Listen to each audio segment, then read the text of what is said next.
The political debate currently consuming Washington, the debate over the rising cost of health care, the doubling and tripling of premiums, and the reckless dismissal of affordability as a hoax by a major political leader appears to be a mere domestic squabble.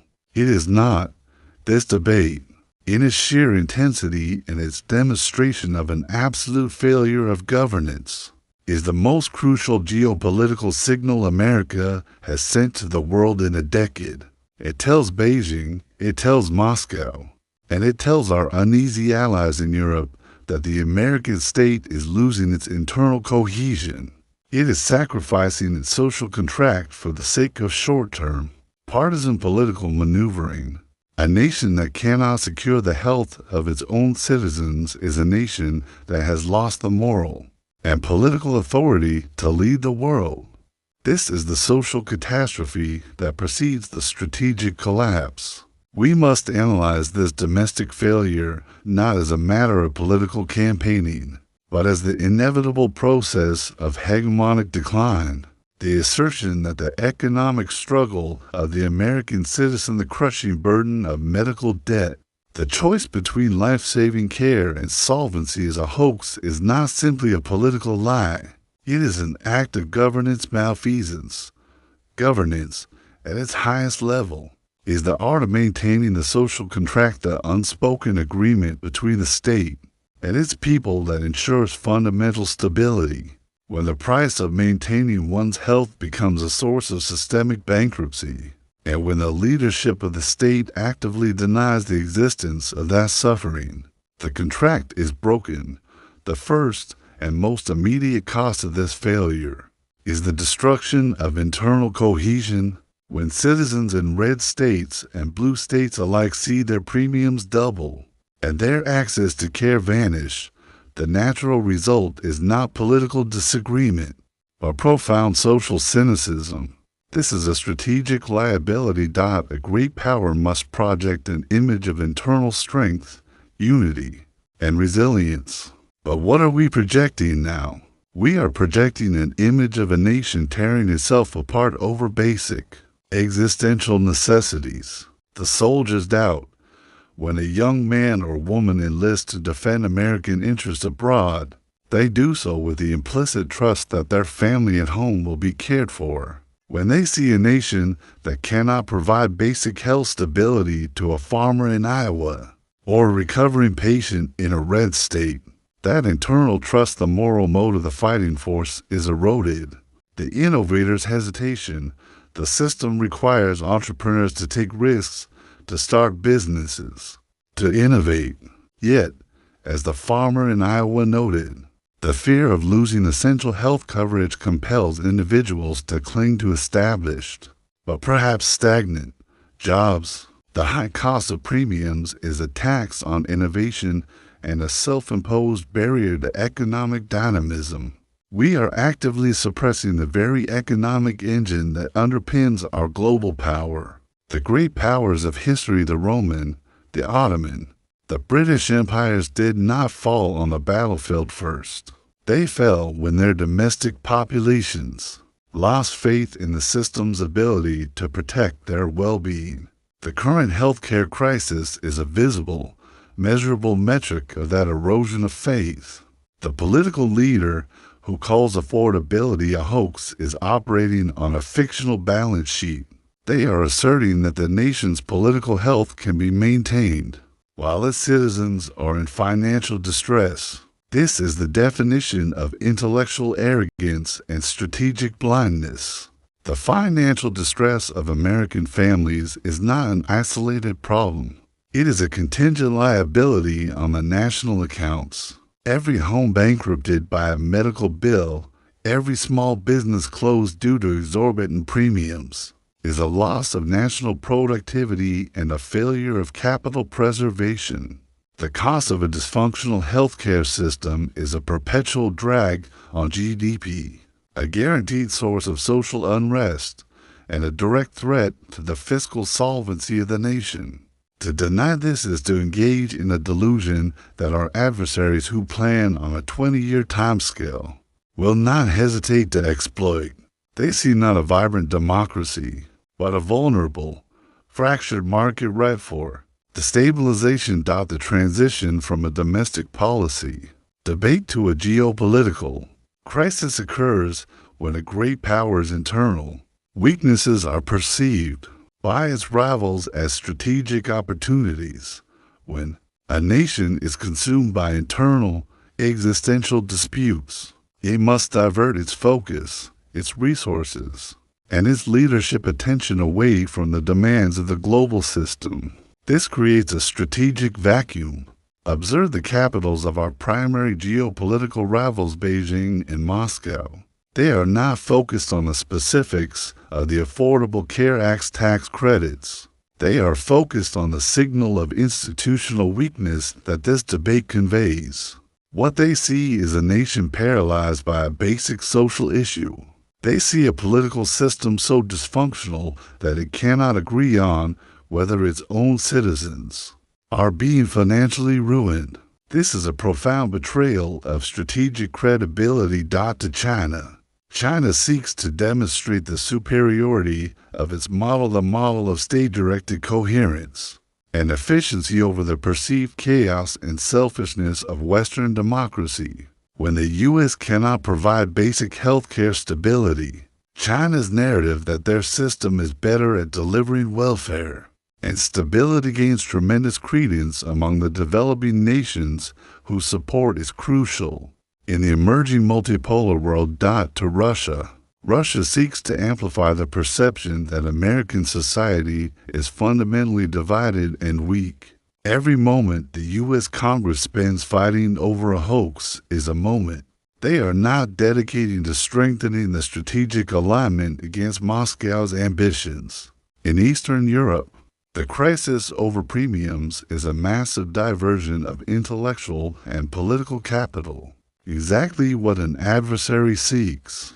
The cost of the average American's rising premium is thus converted into a geopolitical expenditure. It is a cost paid not just in household debt, but in diminished global influence. Great power competition requires strategic patience and a consistent, long-term focus. The United States, due to the paralyzing nature of its internal political wars, such as the one over healthcare, is forfeiting this patience. The cycle is clear. Domestic crisis requires immediate political attention and massive resource allocation. Short-term focus. Political leaders shift their attention to the next election cycle. As Senator Klobuchar noted, seeking a win in the midterms, strategic neglect, long-term, nonpartisan, grand strategic issues like managing the rise of AI, establishing a stable architecture for the Pacific, or securing the global financial system are postponed, starved of resources, or delegated to subordinates. The world does not wait for America to resolve its internal feuds. Our rivals exploit the pause. Every day of internal paralysis is a day gained by Beijing in the South China Sea, or a day gained by Moscow in its strategic posture. The failure to address the hoax of affordability is, therefore, a massive transfer of strategic advantage to our competitors. The deepest implication of this crisis lies in its confirmation of American exceptionalism's decline. American leadership for the last century was founded on the belief, often justified, that the U.S. possessed the resources, the political system, and the moral fiber to overcome its problems and lead the world. This is what created the global economic. The fundamental principle of geopolitical competition is that power abhors a vacuum.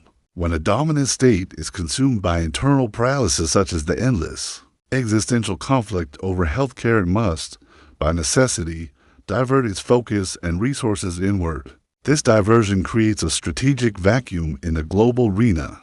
Our rivals, those who operate with a singular, state-directed focus, do not miss this signal. They view every moment the U.S. political system is gridlocked over a hoax as a direct opportunity to advance their own interests. The fight over insurance premiums in the Senate is directly correlational to the speed with which strategic rivals are establishing footholds in Africa, advancing their claims in the Pacific, or destabilizing the existing global financial architecture. Internal chaos begets external aggression. The failure to govern domestically is an open invitation to predation globally. American power has always rested as much on credibility as on military strength. Our allies from Tokyo to Berlin rely on the American promise of stability, predictability, and long-term commitment. But what is the message sent when our leaders cannot even agree on the basic welfare of their own population? It is a message of profound unreliability. Allies begin to ask, if Washington cannot execute a stable policy on health for its own citizens, how can it be trusted to execute a complex, decades-long security guarantee for us? This uncertainty drives them into strategic hedging, seeking alternative alliances, diversifying their security arrangements, or even quietly aligning with our rivals. The domestic political infighting over health care is thus a direct catalyst for the dissolution of the Western alliance structure, the very structure that ensured global peace and American hegemony for 70 years. Social decay is not a slow, aesthetic decline. It is a rapid, strategic event. A society where healthcare access is a game of financial Russian roulette has a population that is increasingly fearful, detritus, and resentful. This internal bitterness is easily exploited.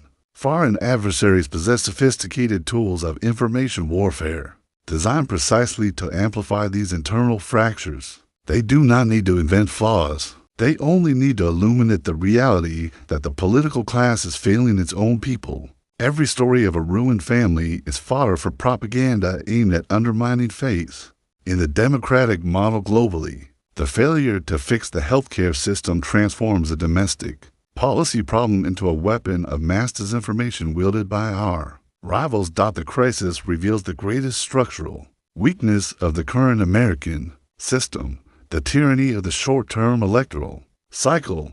The healthcare debate is being fought entirely on a deadline, the December 15th expiration of tax credits, and the political leverage it provides for the next midterm election.